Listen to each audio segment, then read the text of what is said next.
Crimson I would Tide. say we are catching on. But we got to remember, though, the communists and the Marxists and now the Muslims, they're here for the long haul, the long war. So it might take us another 2 or 3 generations to get this right, and that's even with setbacks. Yeah. Well, one of the other things that's really amazing, the hypocrisy of the Democrats, is Keith Ellison, right? Former congressman, running for attorney general in Minnesota, abused ex-wife, abused some other girlfriends, plenty of evidence, far more evidence than anything alleged at Kavanaugh, because there are documentation, hospital records of his wife being beaten and everything else, and yet the media is silent. Completely. Other than Fox, I've seen nothing. And even Fox has been just tenderly touching it, not really going after it like they should. Dan Bongino does.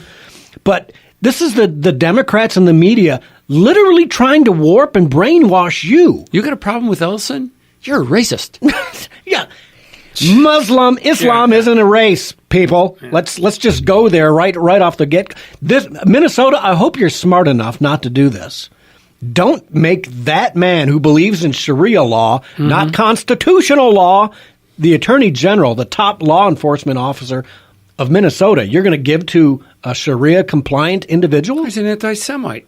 And he himself is a racist. He's an anti-Semite. He's a Farrakhan Nation of Islam guy. It's just... Okay. You're going to get me next started here. All right, Gary, anything else? Yeah, as for the game, I hope it's a tie and they give everybody a participation trophy. Yeah. Not going to happen. All right, well, Gary. American education these days, higher education. You never know, right? All right, thanks for the call, Gary. Appreciate it. They'll go back to their crying rooms. Let's take a call from Ken in Livonia. Ken, go ahead. I knew Ken was going to call. I just had to say that speaking to a lot of friends I know who are planning, like myself, not to vote in November for Republicans. Oh, Ken.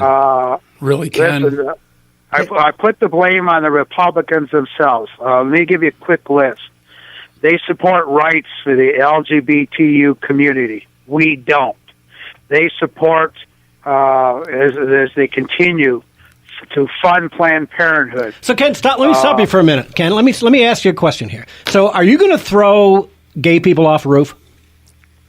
I think anyone who is homosexual, to be honest, since it's a mental illness, I think they should be put in a mental institution. I think they should be forced to get Ken, that's insane. You are Ken. I love you to death, brother, but you are absolutely insane. You are cutting off your nose to spite your face. If you want to vote Democrat, you might as well just vote Democrat, because when you vote not Republican, you're putting a Democrat into office, which means they're going to be coming after you next, Ken, because they don't like religion and they don't like your religion. I got to let you go, Ken, because you're driving me insane.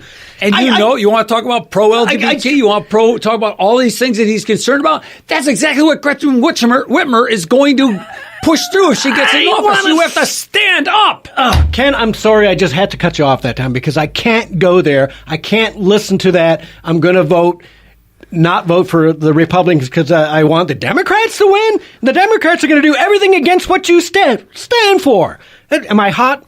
It's too late to take a break right now. My blood pressure is through the... Ken, sorry, brother, but I can't put up with that garbage the score? Any longer.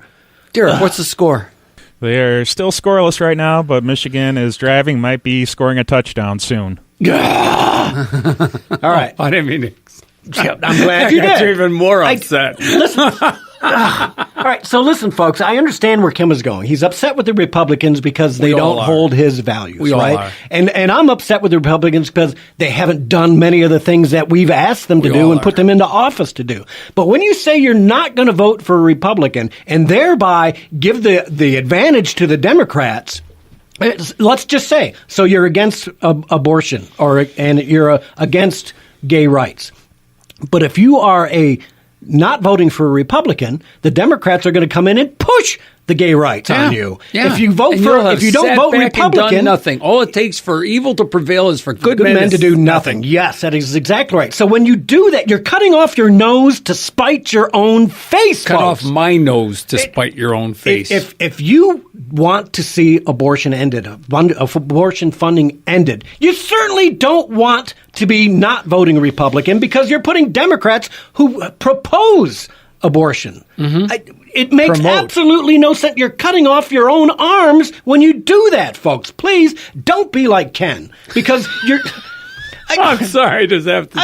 I'm sorry to be beating up on Ken, but that just sent me over the edge. I just can't deal with that. Folks, don't cut off your nose to spite your face. Vote Republican, turn up your nose, whatever you've got to do, you need to do that. You can't allow the Democrats to get in here and do everything that you don't want them to do, because that's what you do.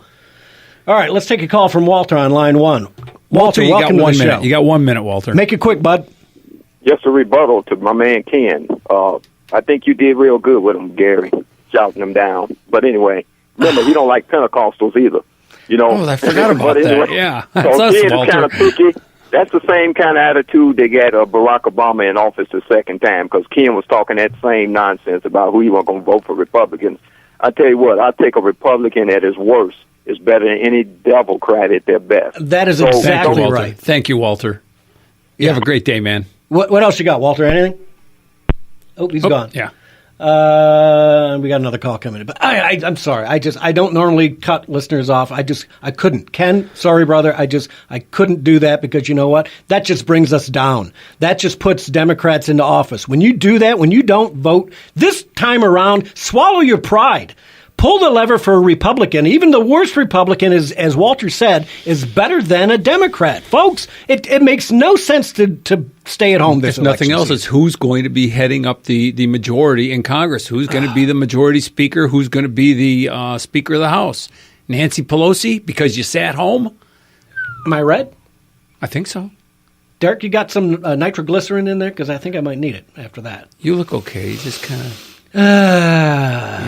Serenity now. The coffee gone? You drank your coffee I drank my coffee drank too fast. That went right down. So, folks, let's just end the show this way. Please, do not stay home this election season. Get out and vote. If you want your economy and your tax breaks, vote Republican. Keep the momentum going. That's what we have momentum going right now, and we need to keep rolling. If these people the Democrats are really, they're scared right now. They've lost the Supreme Court. They've lost this. It's amazing. They've lost the Supreme Court. And why? Because we hold a tenuous majority in the Senate. Yeah. And we need to keep that going. We have more judges. These people are in panic mode. Yeah, you've got to vote Republican this time around. Turn out Debbie Stabenow. Turn out all these crazy CIA, deep space people that are coming here. Go with Jeff Jones. Go Republican this time around, because you know what? If you don't and we lose the House, obstruction starts. Yep. And there will be nothing but obstruction for the next 2 years. Yep. And things will get bad again. So please, get out election season. Vote Republican. Take care, and we'll see you next week.